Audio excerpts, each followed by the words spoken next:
प्रजापति दक्ष ने एक विशाल यज्ञ का आयोजन किया। देवी देवताओं को आमंत्रित किया गया। ऋषि मुनि पधारे। पूरा ब्रह्मांड इस यज्ञ का साक्षी बनने को तैयार था, पर एक भूल हुई। दक्ष ने भगवान शिव को निमंत्रण नहीं भेजा। शिव, उनके दामाद शिव, जिन्हें दक्ष तुच्छ समझते थे। दक्ष की पुत्री सती भगवान शिव की पत्नी थी। सती को यह जानकर बहुत दुख हुआ कि उनके पिता ने उनके पति का अपमान किया है। उन्होंने दक्ष से शिव को निमंत्रण देने का अनुरोध किया, पर दक्ष अडढ़िग रहे।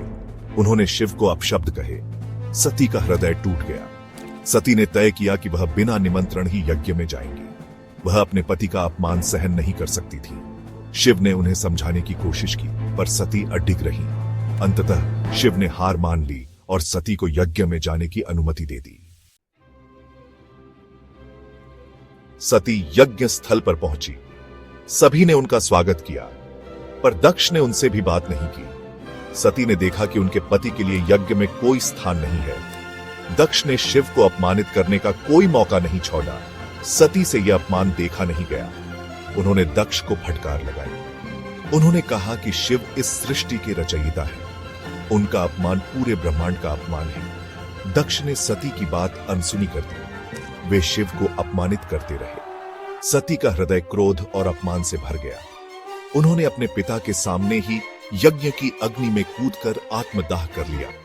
पूरा यज्ञ स्थल सन्नाटे में डूब गया। सती के आत्मदाह की खबर सुनकर शिव क्रोधित हो उठे। उनके क्रोध से पूरी सृष्टि कांपने लगी। उन्होंने अपनी जटा से वीरभद्र को उत्पन्न किया। वीरभद्र को आदेश दिया कि वह जाकर दक्ष और उनके यज्ञ का विनाश कर दें। वीरभद्र अपने गणों के साथ यज्ञ स्थल पर पहुंचे। उन्होंने वहां हाहाकार मचा दिया। देवता भी उनका सामना नहीं कर सके। वीरभद्र ने दक्ष का सिर धड़ से अलग कर दिया। यज्ञ स्थल रक्त रंजित हो गया। देवता भयभीत होकर ब्रह्मा जी के पास गए। उन्होंने ब्रह्मा जी से विनती की कि वह शिव को शांत करें। ब्रह्मा जी शिव के पास गए और उनसे क्षमा मांगी। उन्होंने दक्ष को जीवित करने का अनुरोध किया।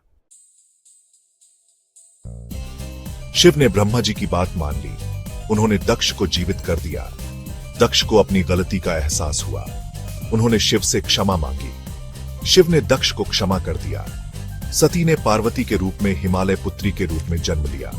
शिव ने कठोर तपस्या के बाद पार्वती को पत्नी रूप में स्वीकार किया। शिव और शक्ति का पुनर्मिलन हुआ। सृष्टि में खुशियां छा गईं। सती और शिव की कहानी प्रेम, बलिदान और क्रोध की कहानी है। यह कहानी हमें सिखाती है कि प्रेम और क्रोध दोनों ही शक्तिशाली भावनाएं हैं, पर हमें क्रोध पर नियंत्रण रखना चाहिए। क्रोध से विनाश के अलावा कुछ नहीं मिलता।